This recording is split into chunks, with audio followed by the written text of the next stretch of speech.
In my lifetime, I have never seen two candidates running for president with such high unfavorability ratings running against each other. I mean, we can go back to recent history. By the way, hello, this is Jason. This is about the Hillary Clinton, Donald Trump second debate. It's going to be very quick because the second debate was a lot like the first debate. Didn't tell us anything, didn't stick to any issues that any of us in the working classes or in the real part of America are that's going to help us. A bunch of meaningless platitudes we saw with, here's your choice. Hillary Clinton, who with her wiki, and I'll leave the link below to some articles, with the recent WikiLeaks emails that were hacked, she went in front of Goldman Sachs and she said, amongst other Wall Street places, and she said basically that she wants free trade, she wants open borders, she thinks that it's a shame that people who have lived complicated lives don't get into politics because they have to disclose how they made their money, and she thinks that shouldn't be the way it is. Meaning, really what she's saying is, I don't want to have to tell people who is paying me and is funding my run for office because people might think that I actually was beholden to those people, which I am. Hillary Clinton, of course, is this has now become what I was hoping that it wouldn't, but of course that we all knew that it would. It's become a social issue. Donald Trump is a sexist, misogynist, pussy grabber. So let's waste time on that. And I know that if you're a woman, it's maybe not a waste of time for you. But if you really think about it, how's it going to put food on your table? How's it going to put money into your bank account? How's it going to clean up your health, make your health care cheaper or free or affordable? How does it make your life any better or worse knowing about Donald Trump saying something, as he said, his locker room talk to Billy Bush?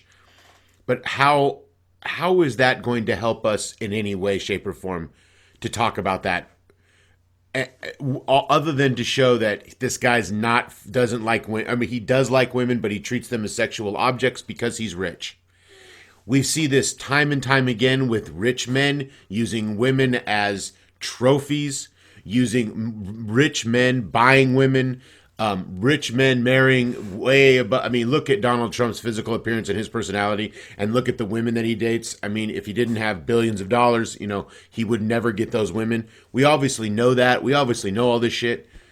And to make this about a social issue, which Donald Trump, he said, look, it was locker room talk. And he's an asshole, and he's a misogynist. And you knew that before that tape came out. So, and the media, Martha Raddatz in this debate and by the way, hey, look, I'm Anderson Cooper, and I'm wearing glasses, so I'm a real journalist. And I didn't host the show The Mole. I didn't work for the CIA. I wasn't an intern for the CIA. I'm not from one of the richest families in America. Anderson Cooper should not be on television and doing anything news. He should be relegated to interviewing George Clooney about nothing, or talking about fashion. He's not. It shows how this media is a complete fucking joke. I mean, completely. I would criticize CNN and ABC more than I would criticize Trump and Hillary Clinton, because you knew exactly what you were going to get from Hillary and Trump. You knew exactly, because they've been saying it for the last year and a fucking half. They've been campaigning for a year and a half. Hillary Clinton's been campaigning for the last 12 years. But, no, probably since 2000, she's been campaigning. So you know what they were going to say. Hillary Clinton has made Hillary Clinton is the epitome of the politician who has made way too many deals. She no longer has any purchase. She no longer has anything to say that's going to be helpful. No longer has anything to say that's going to that's going to get you anywhere. She's not going to help people. She espouses the virtues of the Affordable Care Act. You're 26 years old and you can stay on your parents. I'm fucking 40. I don't give a fucking shit about 26-year-old. They don't run the economy. They're kids coming out of college. They're fucking in debt. What about the people that didn't go to college or never had parents who had health care? What about the poor people in this country who are on their own? Where is your government? Because they pay taxes too, and they pay a lot of taxes. Where is their government? None of that discussed. Nothing discussed about less war. We're having more war. Hillary Clinton's going to go and kick Russia's ass. She's going to go get Russia and Syria. And Donald Trump is basically going to do the same thing, except for he's not going to go after Russia and Syria. He's going to go after ISIS. And Hillary Clinton's going after ISIS as well. But she's going to go after Russia and Syria and Aleppo. And it's Russia and Syria. It's America's job to get involved in every country's fucking dispute. If it's strategic global positioning and if it's near some oil, if it's near where we need to be, then we've got to be involved in Syria's problems. Number one, we created Syria's problems, which I don't even want to get into that shit. Go do your fucking research about who created ISIS. My point, we should be invading Saudi Arabia. If we're going to invade anybody, we should be fucking invading Saudi Arabia. We should be carpet bombing Saudi Arabia. But that's one of our biggest allies in the region, so, But my point is, and then Donald Trump mentions Iran, and that's to get the Jewish vote, and that's to get the Israeli hawks and all of that shit. And neither one of them are saying anything that's going to help us. Neither one. They're both representatives of the rich. My point with the beginning of the video was, I've never seen two people with higher unlikability ratings. Go look up their unlikability, their unfavorable ratings. They are absolutely two of the most unliked people that I've ever seen run against each other in a presidential campaign, again in a presidential election. I've never seen it. It's almost bullying by rich people what they've done. It's almost like here's rotted food for you to eat, and we're the ones that provide you food and provide your life because we're rich. And here's what you're going to here, take it. Take Hillary Rodham Clinton, who is the wife of the man, Democratic president, by the way, of the man who signed NAFTA, GATT, World Trade, who destroyed this country's labor more than any other president not named Ronald Reagan. And Bill Clinton was the Democratic president, wolf in sheep's clothing. He came in and he fucking destroyed the repeal of Glass-Steagall, not re-signing Glass-Steagall, the allowing pharmaceuticals to be advertised on television, the deregulation of your telecommunications. That's all Bill Clinton. That's okay. Republican Congress, yes. Republican Senate, but Bill Clinton. He was your president and he didn't veto any of it. So she then, that's her husband. That's what she believes. She defended the first debate. She defended NAFTA. That's who Hillary Clinton is. Global free trader, open borders. She said it in Wikipedia. When I say open borders, I have zero problem with open borders. I love multiculturalism. I'm a fucking Marx. I'm a leftist.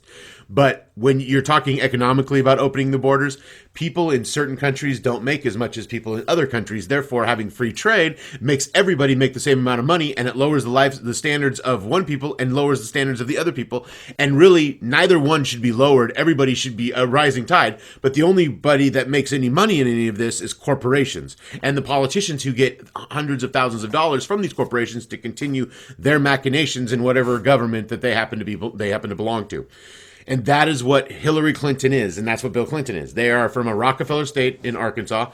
She can espouse all her helping children and how it's like George Bush's 1,000 Points of Light. Big fucking deal. You taught people to read. You taught adult literacy. What the fuck are you talking about? Maybe if you had thrown money into the school systems and hadn't economically deprived through all of your business relationships, and maybe if you hadn't, I'm talking about Bush here, helped the CIA, been part of the CIA and essentially covered up for the CIA's activities of running drugs and cocaine and heroin into the inner cities and ravaging the inner cities, hurting white people and black people and Latino people and everybody. And that's Hillary Clinton. Hillary Clinton was from Arkansas, from a state that was one of the major hubs for CIA activity. Her husband was the governor during it. And this is not conspiracy theory. This is all fucking mainstream. Bill Clinton is a bad human being. I don't care about who he fucked. That just shows exactly what he is. That shows every politician. Let's be honest. If you could crack open if every politician had the amount of money spent against them that Bill Clinton had spent against him to find out his infidelities, and really, what did that really do for Bill Clinton? If you're really paying attention, and if you're really a conspiracy theorist, then what you really realize is when they attack Bill Clinton over his women, It allows him to get away with all of his shit record. NAFTA, GATT, World Trade, the shit I just said, outsourcing, fucking deregulation of your telecommunications, and repealing of Glass-Steagall, allowing Pfizer and Merck and fucking all of the major pharmaceutical companies to essentially own the airwaves because they can pay for all the advertising and tell you that you have ADHD and tell you that, you need vaccines and tell you this and that was largely Bill Clinton. And so when you have that, okay, there's your choice. There's your Democratic choice, which isn't Democrat anymore because it's now Republican. It's the Republican light. It's Republican on everything but social issues. Oh, and the Supreme Court. They mentioned the Supreme Court in this, and of course, Donald Trump's favorite Supreme Court judge was Anthony Scalia, of course. And Hillary Clinton wants there to be, blah blah blah, but she'll put in some corporatist piece of shit, even though she said she wouldn't. She will. So that's your choice there. And the other side is a billionaire slumlord who got money from his father, used his father's connections to make more money. You're not sure if he's a billionaire, if he actually lost $900 million one year, if he used, and by the way, they use the word depreciation, which go look up what depreciation is when it concerns, because if you're not wealthy or upper or middle class and you own a business or you have property or you have something, you don't even know it. You never use the words depreciation in your tax. I mean, really. And he's allowed to use that tax loophole because he's rich and he can afford a lot of fucking attorneys and he can afford to belong to organizations that lobby Congress to get the tax laws changed. So forget Donald Trump's tax shit. Who cares about all that? Because we know that billionaires don't pay their fair share ever. They use the commons way more, with their shipping and their trucks and the airports and all of that. But they don't ever pay what they should be paying. And by the way, like I said, I've never seen, I'm going to leave you with these 2 or 3 thoughts. First of all, your choice is Donald Trump, billionaire, rich kid, okay? Scumbag. He's not a free trader, but he probably is. He wants to lower taxes of the rich to 15%, okay? Keep that in mind for my last point. Against Hillary Clinton, who I just described. Let me leave you with this, and Donald Trump's tax ideas. The idealized version of America for most conservatives is 1950s. Is 1950s America. The reason that is the perfect version, the idealized version for most conservatives and really most Americans, is because that was when the tax rates were some of the highest in the country for rich people. We're talking about post-World War II America with the tax rates that they were being lowered, but they were still high-ish. Like, I think they were, what were they in there? Almost 90%, high 80s, for rich people. In fact, if FDR had lived and could get through, he was trying to tax people at 100%. He had this thing where you could only make $25,000 a year back then. This was about post-World War II, right around not post-World War II. This was actually during World War II, right before, ish. He said he wanted to tax everybody at 100%, but he could only so he ended up with, I think, 94% tax. People forget. Donald Trump wants to change that. It's 30%. It was lowered to 30%. Donald Trump wants it to 15%. The best time in America, most conservatives would all agree, was 1950s America, and the reason it was because there was an economic boom in this country based on rich people paying their fair share of tax. And they were willing to do it because their businesses weren't seized by the government. And their companies weren't. They were allowed to still sell here, and they were allowed to do and have undue influence on the government as long as they paid their fair share. And they did. And the idealized version of this country is the 1950s. And that's because of fucking FDR and the New Deal. And everything that Donald Trump wants to do, and there's things that Hillary Clinton wants to do, they want to repeal that. There was no mention of raising the minimum wage here. There was no mention of Donald Trump mentioned single payer single payer healthcare as a way to poo-poo it. When we need more deregulation, that'll work. Let's have any insurance companies go in and compete for. There is never going to be a time when for-profit healthcare is going to work, because it will always escalate and escalate and escalate, because whoever can pay the most will get the best care. That's how capitalism works. And when you say best care, I mean access to, for an instance, you have access to medications, access to doctors, access to private physicians and healthcare facilities that no other people have access to. We pay, as the American taxpayer, as an example of how rich people prosper if you have enough money or in power, Dick Cheney gets followed around with an ambulance and a doctor in it. 24 hours a day, 7 days a week, Dick Cheney has an ambulance with him. So if anything happens, they're right, because of his heart condition, they're right there. 24 hours a day, 7 days a week, and you're paying for it. So that's one of the ways wealthy people and powerful people can have better health care. No wonder Dick Cheney isn't dead. If you have a doctor and a mobile healthcare unit, a mobile cardiac unit with you, you're probably 9 times out of 10, if you have any problems, you're going to be fine. So, again, the idealized version of America for most conservatives was FDR's America, and yet they're rejecting those principles for unfettered greed. This is the end, my friends. This is the inevitable play of capitalism. These are the two people who are the inevitable. They through all the years of all the democracies from George Washington, Adams, Jefferson, Madison, Monroe, Adams, Jackson, Van Buren, Harrison, Tyler, Polk, Fillmore, Pierce, Buchanan, Lincoln, to Kennedy, to fucking Eisenhower, to fucking Truman, to fucking Nixon, Carter, Reagan, Bush, Clinton, Obama. This is the epitome of the two. This is the epitome of capitalism. Okay? The two-party system showing you a billionaire scumbag piece of shit, warmonger, hawk, or the wife of one of the worst presidents for labor in American history and happened to be a Democrat, and both owned 100% by capitalism. Neither one giving 1/10 of one shit about anything else other than unfettered capitalism. Capitalism. And they're both hawks, and they'll both lead you into more war, and they'll both lead you into more and more and more of this same bullshit system that is essentially capitalism's toilet. And we're the shit that gets shit out. We're the shit in the bowl of capitalism's toilet. And we just keep, and less people are paying attention to it, and less people are voting. This is the end of capitalism. This is the end of the American empire. These were two Neros, and I know Nero didn't, I know that's a bastardization of Roman history, I'm well aware of it. But this is symbolically two Neros literally fiddling while Rome burns.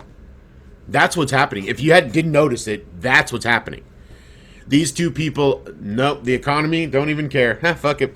Poor people are starving. Can't afford, literally, they're losing their houses. Didn't hear one mention about any foreclosures. Didn't hear one thing about how bad the economy is or real unemployment rates. Nope. We'll just pretend that unemployment's only 5 to 7%, when it's really more like 25 to 30%. We'll pretend that, the corporate tax structure, that corporations are good, and that the Obamacare, Affordable Care Act, Obamacare, I don't care how you bastardize it, it's bad for the people of the United States, period. They don't want to just repeal it. They don't want to just get rid of it and start over, instead of having this thing entrenched and built onto as some kind of goddamn Leviathan, which we don't need it, that's what we don't need in government. We don't need a bad program and to pile more money on it and make it work and make it more and more entrenched so it can't go anywhere. Like Bush's tax cuts when they finally lapsed. Thank fucking God when that happened. I mean, our country had seen 8 years of rich people paying virtually no taxes, and they had paid virtually no taxes before then. So my point with all that, like I said, I'm going to leave you, the idealized version of America for most conservatives is the 1950s, which was FDR's America, not Donald Trump's America. Number two, this is the end of capitalism. This is the beginning of the end. This is when capitalism can get on television two of the most unlikable people in America, and just go look at their unfavorability ratings on every goddamn poll. I've never seen two people who are less liked by Americans, by the world, running against one another. In a two-party system. These guys, they're not both Republicans. This isn't a primary. This is your final choice. This is Final Jeopardy, okay? This is your final fucking choice, these two idiots. Idiots. They're not idiots. They're not idiots at all. They're the representation of big money and power in America. Those two. And this is why capitalism is ending. Because they forced two people. God, can you imagine in 4 years from now what it's going to look like? Who the fuck are they going to run? Are they going to get Charles Manson out of prison and run him against, I don't know. I can't even think of anybody. Who's like an awful person that's still in prison? Oh, Andrea Yates. I mean, she was mentally ill and she killed 5 of her kids. But is that who's next? Is corporations just going to be like, we can put anybody in here. We're such badasses. We can put anybody we want in to run for president. If we actually could get Hillary Clinton versus Donald Trump, can you imagine can you imagine the next monster swamp that we can create? This is the end. This is the beginning of the end. Thank you for listening, and everybody get your helmets. Have a good day.